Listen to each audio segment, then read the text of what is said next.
You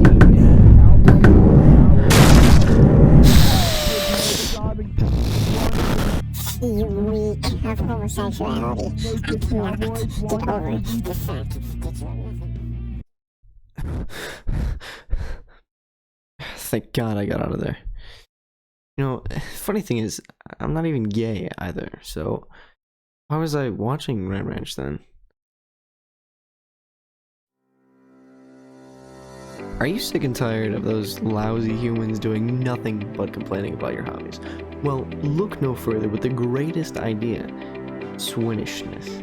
Swinnishness is the brand new all-inclusive method for eliminating those pesky people in your life who just can't seem to shut up. Just one spray and bam! Just like that, all of your problems are solved. Buy your first bottle today in the next 20 minutes for $19.99 and get your second one completely free. Call 1-800-FARM-ANIMALS to order today. Side effects may include diarrhea, vomiting, organ failure, brain hemorrhaging, increased cancer risk, left eye detached, stroke, right pinky toe collapse, loss of hair, loss of eyelid, name, patella syndrome. Oh yeah, okay. Wait, hold on. Is this even allowed?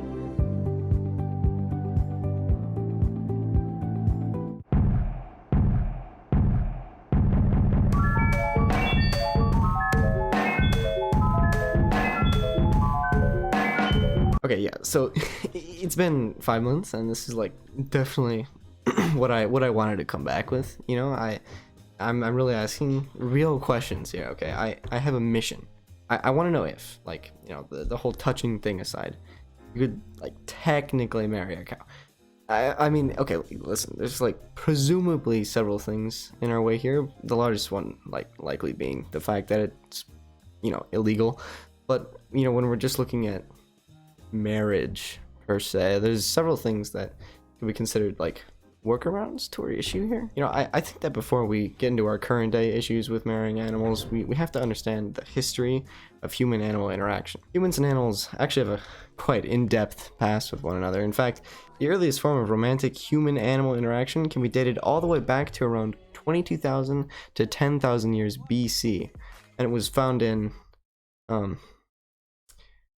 Portugal. And of course, Portugal, man. Outside of this, there are, you know, obviously a lot of other accounts of bestiality found throughout history. For some damn reason, mythology.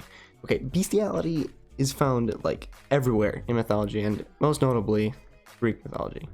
You know, we've got Leda and the Swan, and then that one story of some lady who fell in love with a bull that one time. I mean, like, how could you not? You know, it was even considered to cure being horny? Okay, so Greece was kind of okay with bestiality, right? But, like, I mean, you gotta cut them some slack, okay? These guys literally invented the Olympics, and, like, also half the other stuff that we use today. You know, from what I could find, the widespread belief that bestiality was considered wrong wasn't really until Christianity took off, and literally everyone started believing in Jesus. You know, the Bible said that God didn't like people who did the naughty with the neighbor's goat.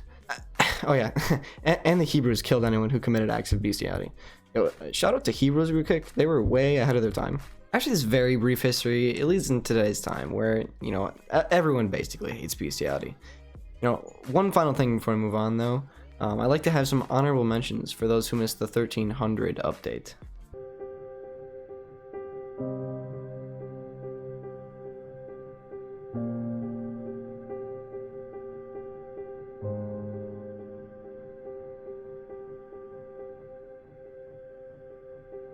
Okay, so clearly any romantic interaction with animals is like out of the question because there's no way that any white girl on Twitter would allow it.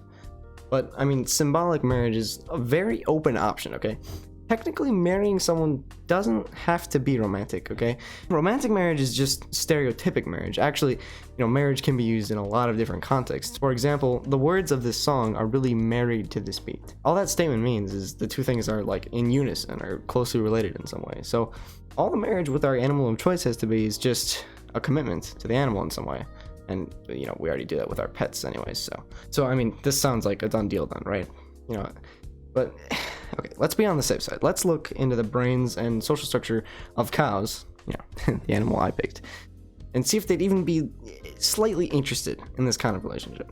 According to this very fancy looking source that I found, as highly social mammals, cows demonstrate a strong response to their social circumstances, finding a social isolation to be highly distressing and showing robust social buffering responses when they are back together. Okay, now, I know this uses a lot of big words, so let's just break it down.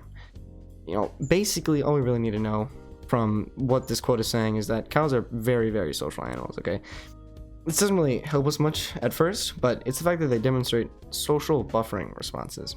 Okay, and for those of you who don't know what the definition of social buffering is off the top of their heads, it's referring to how the groups of organisms may work together in a sense that will reduce stress in certain situations. In other words, cows are dependent on one another, and they really don't like being alone. But, I mean, we're not a cow, so how does this even help us? Well, conveniently, I've got something that can help.